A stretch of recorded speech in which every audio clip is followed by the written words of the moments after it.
Thanks. You be seated. I hope that your prayer and your life's idea as well, that was your story and your song. We are in the book of James, and we are walking through that book just verse by verse. James is a book that was written to the early church, actually before they were called Christians. At this point, that term's just becoming kind of known. They're actually, at this point in history, many of them are known as people of the way because they believed in Jesus Christ who said, I am the way, the truth, and the life.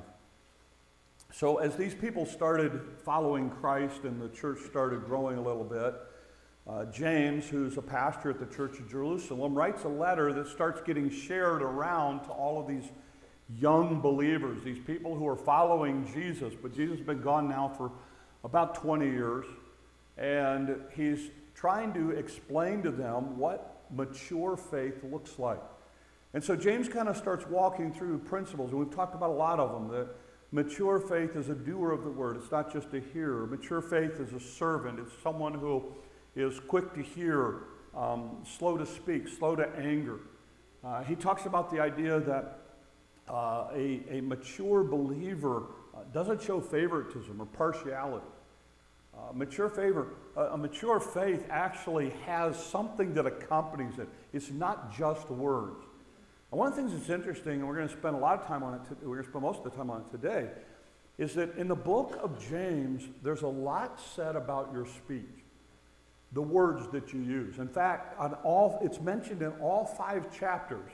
James has something to say about our speech, and we're going to look at a major portion of that this morning. The book is written to believers. So these are people who are claiming the name of Christ, people who are following Christ. So he often calls them brothers or sisters. You have to understand that many of the people who had come to Christ came out of a Jewish background. So when you look at the Jewish belief about speech and about words, there's a lot of interesting things that pop up.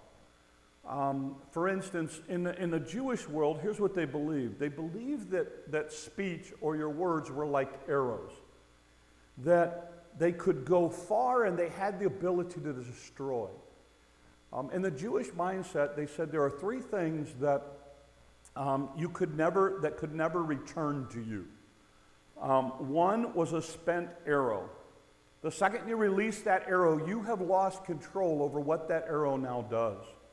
So that was never going to come back to you. A spoken word was something that once it went out, you had no control over it. So you lost the ability then to do something about that. And then the last thing that they said was a lost opportunity. When an opportunity is presented before you, if you don't take it, you may or may not get a second chance at that. So in the Jewish mindset, they looked at this idea of words, and they put a lot of value on words and how they were spoken and what was actually said. So with that in mind, James in chapter 3, which is where we're going to be this morning, basically walks us through a whole bunch of things. So here's what he says first of all. Not many of you should become teachers, my fellow believers, because you know that we who teach will be judged more strictly. So one of the first things that James does is he talks specifically to the leaders, people who are teaching the Word of God. Now you have to understand that in the Jewish world, the teachers were known as rabbis. And the more wise you became, the more people wanted to follow you, and the more people hung on to your words. And so being a rabbi is a huge, huge deal in the Jewish world. In fact, it was taught that the rabbi was more important than even your parents as far as respect goes. Because your parents brought you into the physical world. The rabbis were preparing you for the world to come, the spiritual world, the eternal world. So in the Jewish world, rabbis were held in incredibly high esteem. In fact, if you had ransomed a large group of people, the rabbi was the first one that you were allowed, that you would try to ransom from a group of people. And really, throughout history, people in the clergy have often been the most respected people within a community. Really, until about the 1600s, they were usually the most educated. Because most of them would have known at least 3 or 4 languages. Hebrew, Greek, Aramaic, plus whatever language of the place that they were in. They were usually highly respected for advice and that kind of thing. They were usually in the Jewish world, you were not allowed to work as a teacher, as a rabbi.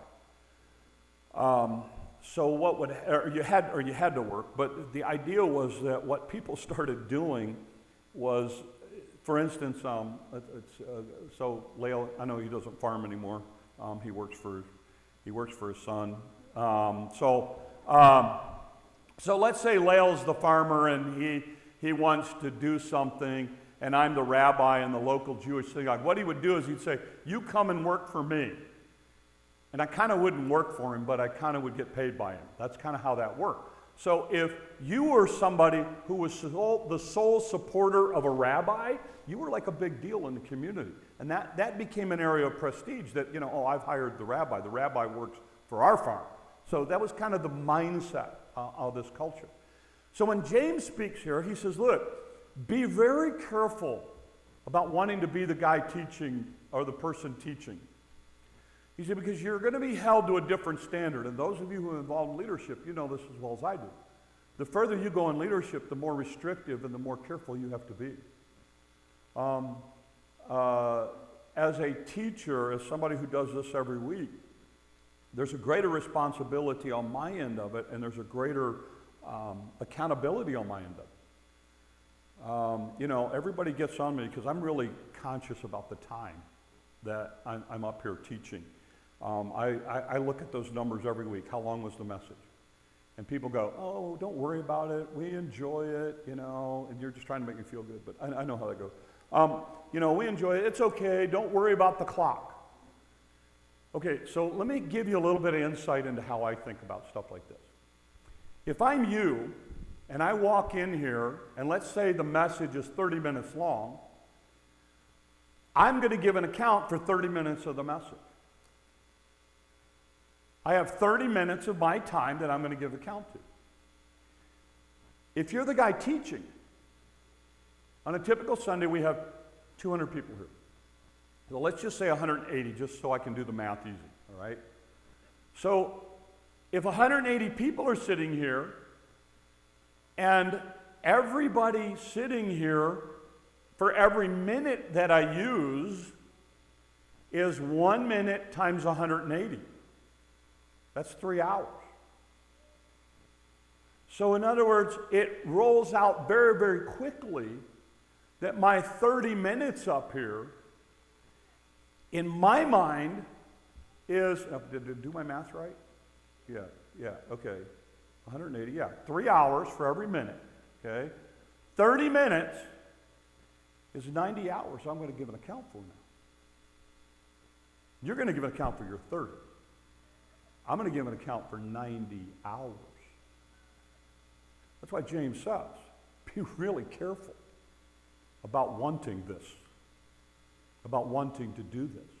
Now, by the same token, the rewards are incredible because you get the ability and the influence to be able to impact lives forever. That's the incredible privilege that comes with it. But it comes with a heavy responsibility.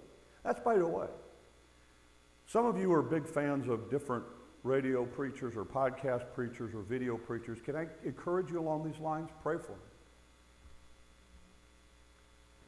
Because the responsibility on their shoulders multiplies itself out. So James says, look, you need to understand. So, when I talk to guys about ministry, when I find young guys coming out of college, I'm like, okay, I'm excited, I'm all ready for it, I've been trained for it, and I'm like, oh, I'm worried about you, buddy. The guy who goes, I don't know if I want to do this. Oh, good, let's go talk, okay? Because you understand the responsibility that comes. That's why it's so important. That's what James is saying. He's saying, be really careful. You need to understand your words have a tremendous amount of power. And then he's going to expand on that. Listen to what he says. Listen. What happened? Oh, wait a minute. What am I doing? Whoa, this thing's going. Okay, wait a minute. I know what to do.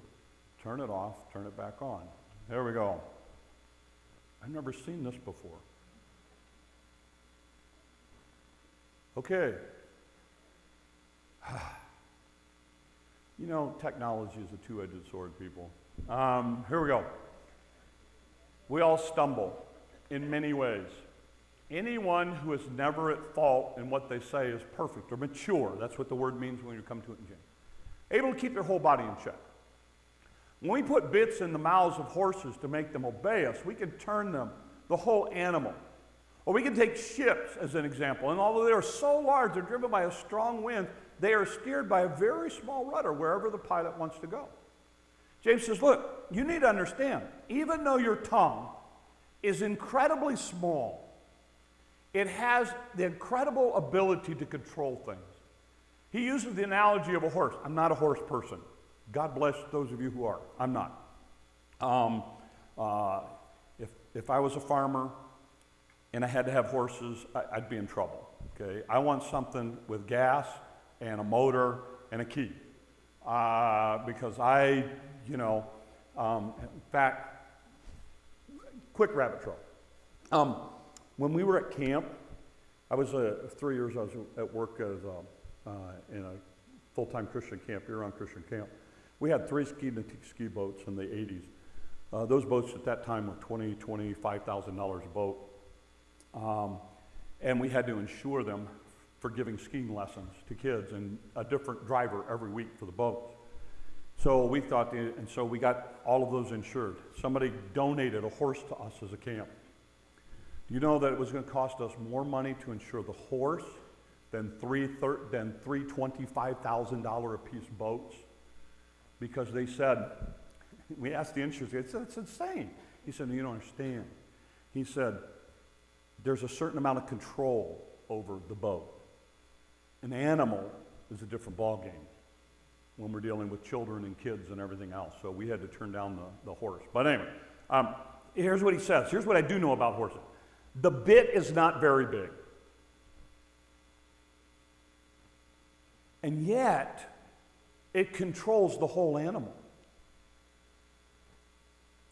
In a boat, when we had those ski boats, they had the rudder on them was about this big. They controlled the whole boat at top speeds. They controlled the whole boat. This is what James is saying. You need to understand. He's going to expand on this in a minute. He says, you need to understand. Your tongue, it's a little thing. But it has so much power and control over your life. You've got to understand its significance. And so he picks up on it then, and he goes a little bit farther. And here's what he says. Likewise, the tongue is a small part of the body, but it makes great boasts. Consider what a great forest is set on fire by a small spark. The tongue is also a fire, a world of iniquity, of evil among the parts of the body. It corrupts the whole body. It sets the whole course of one's life on fire. And it itself is set on fire by hell. Okay, so let me walk you through this whole passage real quick. Here's, first of all, what he said. He said, consider a great forest is set on fire by a small spark. Look, we're in a burn ban right now. You know as well as I do, why do we have a burn ban? Because it takes one spark, and we can wipe out field after field after field. It doesn't take much. It takes one person to go, oh, I'm not thinking, and one little spark, and the whole thing can go. James says, you need to understand, that's the tongue. One little thing can impact and destroy and start carrying on. And then he gives a whole bunch of things that are interesting in here. He says, notice it corrupts the whole body. He gives you a progression here. He says, it corrupts the whole body, just like that bit does, just like that rudder does. And then it sets the whole course of one's life on fire. In other words, not only does it corrupt your body, but it now starts to impact the way you live your life and the direction that your life goes. And then he says, and itself is set on fire by hell. Now here's what's interesting. This word hell is the word Gehenna. It's only used in the New Testament by Jesus Christ. This is the only reference outside the teaching of Christ with the word Gehenna. There's another word for hell, but this word Gehenna. Gehenna was the garbage dump of Jerusalem. It was in the valley of Hinnom. It's where years and years and years ago, back in the Old Testament, they sacrificed children to Moloch. So they took that area and they said, you know what, this isn't good. We don't want anything done with this area, and they made it the garbage dump. So when you took your trash out in Jerusalem, you'd take your little cart, you'd push it out into the valley of Hinnom, you would dump your trash. It was always burning because they just kind of had a continual burn pit going.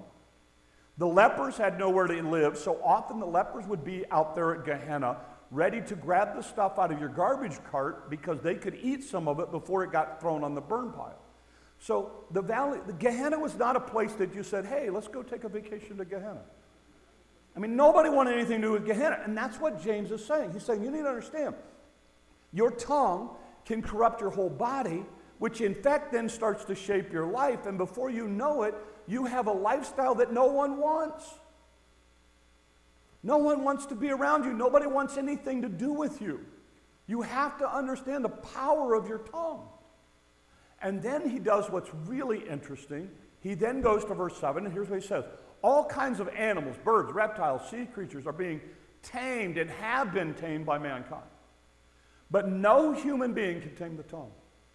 It is a restless evil full of deadly poison. Now here's what's interesting. A lot of Bible commentators believe that what James does here is he jumps back to the creation story. You see, in the Jewish world, they believed that the first sin was a sin of the tongue, both from Satan and from Adam. Yea, hath God said. So what James does here, by going back to creation, all kinds of animals, birds, reptiles, sea creatures, that's kind of the creation idea, have been tamed by mankind, but no human being can tame the tongue. It is a restless evil full of deadly poison. Many people linking this back to the serpent, linking this back to the garden, saying what James is saying here is, just as in creation, the tongue got man in trouble from the beginning, it'll do the same thing to you if you're not careful. And then he ends the passage by saying this. With the tongue we praise our Lord and Father, and with it we curse human beings who have been made in God's image. Now he makes a shift here. He doesn't talk about the tongue anymore, he talks about the mouth.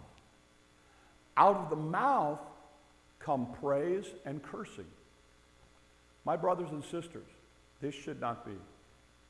Can both fresh water and salt water flow from the same stream? My brothers and sisters, can a fig tree bear olives? Or a grapevine bear figs? Neither can salt spring produce fresh water. James says, look, you need to understand your tongue, your speech, is a result of what's in your heart. And so James is saying, he's taking this thing and saying, look, if you want to mature faith, first of all, if you really want to be honest with your heart, look at what's coming out of your mouth. He questions this idea of, look, how can you as a Christian, brothers and sisters, praise God and then mock and make fun or tear down another person who was created in the image of the God you're praising? He says it doesn't work like that. We talked about this when we talked about favoritism. He said, you've got to understand that. So James is really trying to get these people to stop and be honest with themselves about what's in their heart. And the test is, look at what's coming out of your mouth.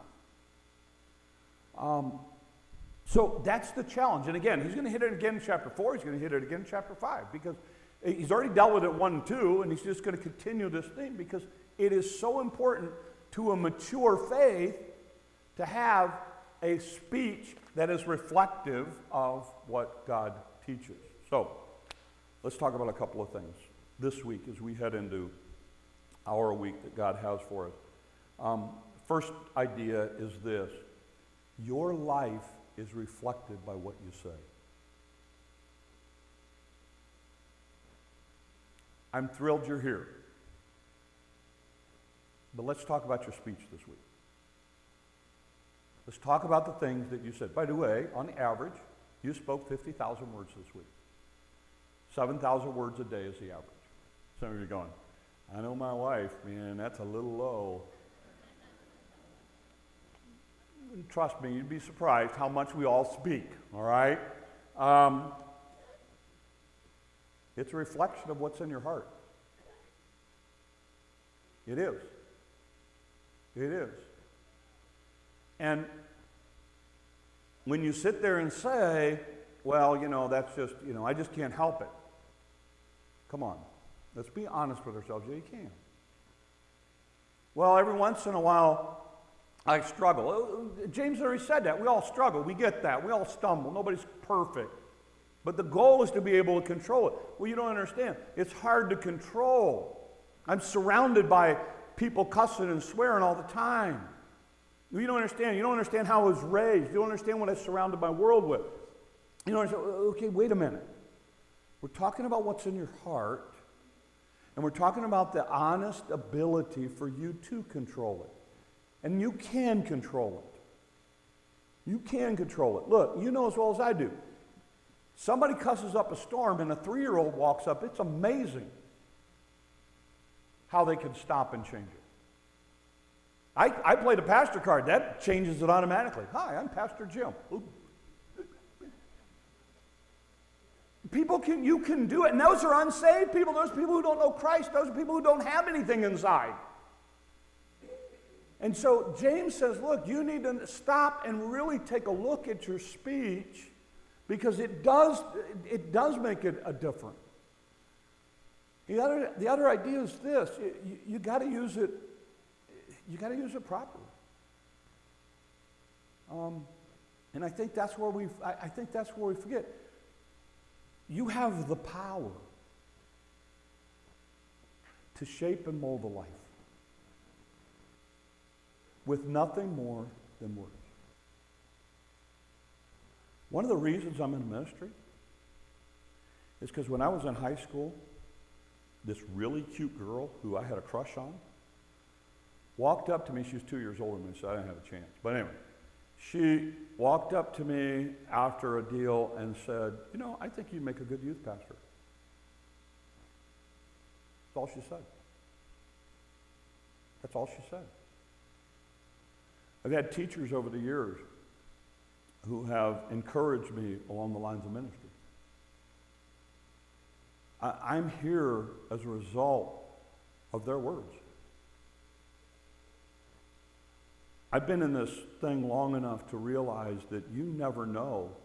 First of all, you got to understand, what I do on a Sunday morning is there's a God thing that happened. And I wish I could explain it, but I can't. Because I have people afterwards, oh, Pastor, it was so good. When you said this, I'm like, look, you know what? We can go to the playback. I never said that.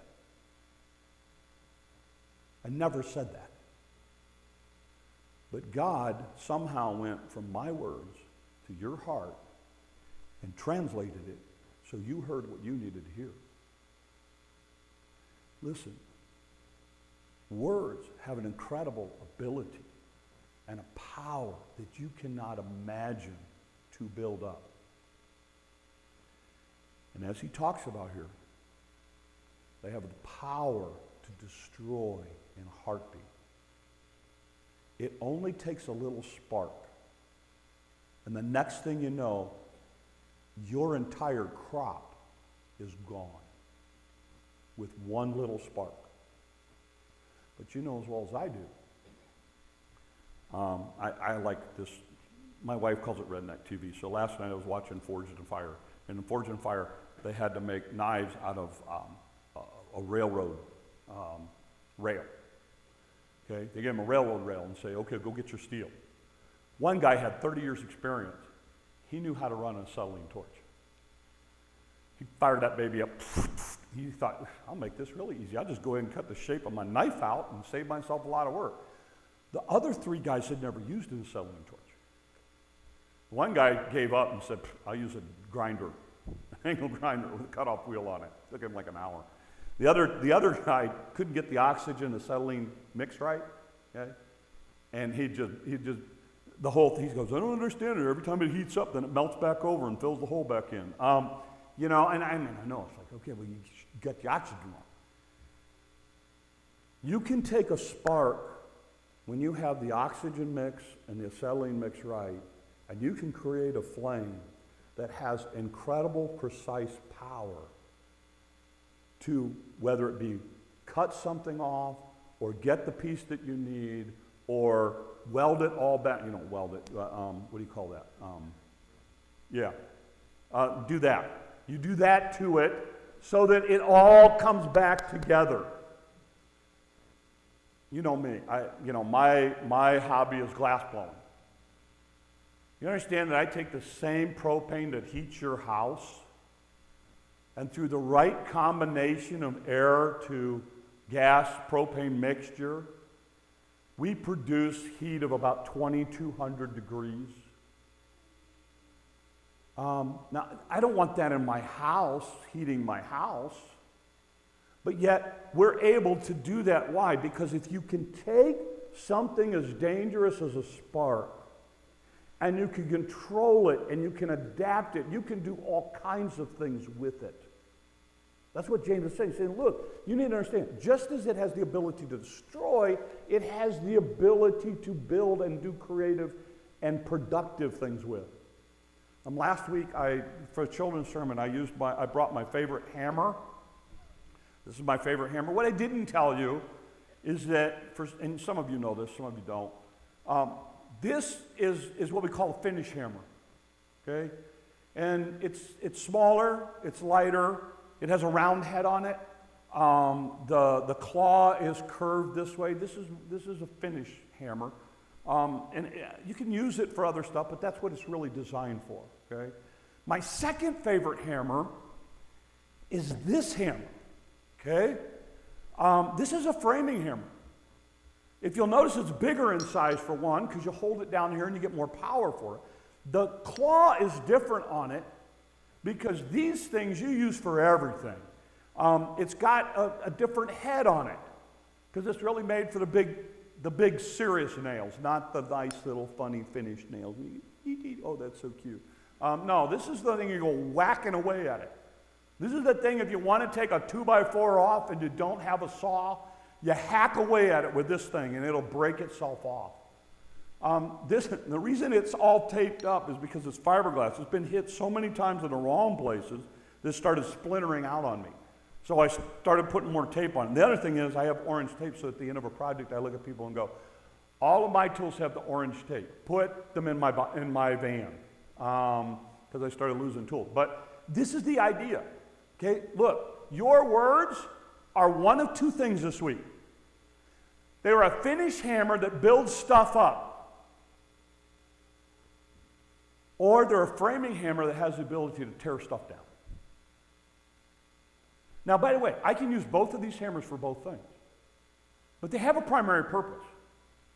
This is designed more for the heavy, big, rough stuff out there. This is designed more for let's put up a piece of trim. Oh, let's pull it off. So let's pull it up gently. This is like rip that baby up and pull that baby off. Your words have the same power this week. You're either going to finish and help and build people's lives with the words that you speak, including your children and your grandchildren, or you're going to say things that are going to tear stuff down and bust stuff up. You know me, I'm going to meddle. So here we go.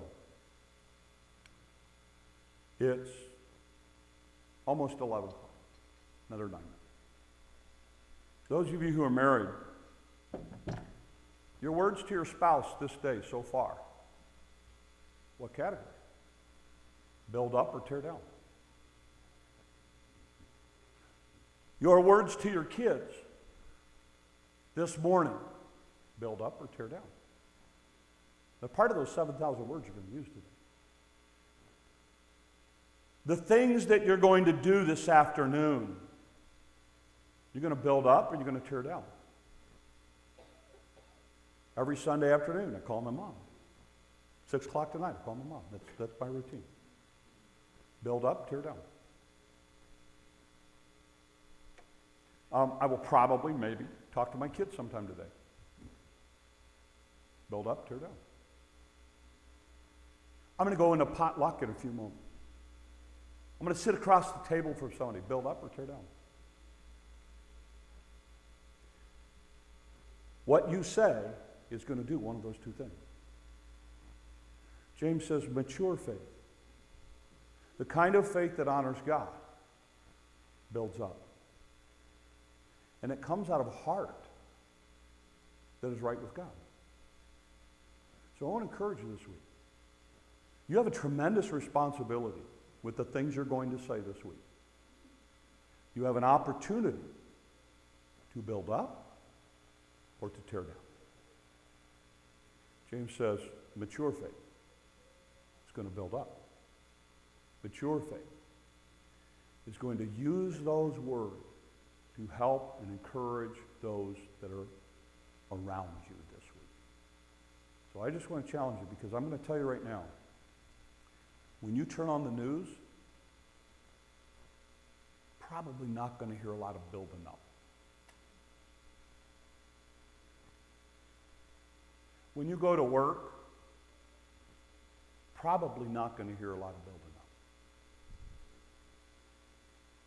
When you stop and deal with somebody in a cashier or somebody at a fast food restaurant or somebody in the drive-up lane, you have an opportunity. Build up, tear down. What are you going to do with it? What are you going to do? My goal is that everybody that I come in contact with, I find some way to encourage. A conversation with a guy at Menards this week. I'd say conversation, like 3 minutes. I always ask, so how you doing today? He goes, well, he said, I just started. I said, well, has it been good so far? He said, yeah, so far it has. He said, we'll see how the rest of the day goes. I said, well, I hope it's a good one. I hope it's a good one for you. I try to say, have a good day before they do. That's my challenge. It's like a game to me, you know. And then most cashiers are like, oh yeah, I'm supposed to say that. Hey, you have a good day too. It's like, ha, got you first. I win, you lose. You know, I mean, really, why not? Why not make it fun? Why not make it fun? But I just want to challenge you this week. So I end with this. James reminds us the value and danger of our speech. A good test of what's in our heart is to look at what's coming out of our mouth. This week, use your speech to reflect the life and words of Jesus in everything you say and do. Let's pray. God, this is easy to talk about. It is hard to do. Lord, we all have animals that we've been able to control. And we've had all kinds of things in our world that we've been able to master. But Lord, this thing of our speech is so volatile and so tough at times. So help us this week. Lord, may you remind us of the opportunity and privilege we have today and this week to impact people for good. And help us to be able to do that with the words that we can use. And we will give you the honor and the glory and the praise. And may they see you in us, these things we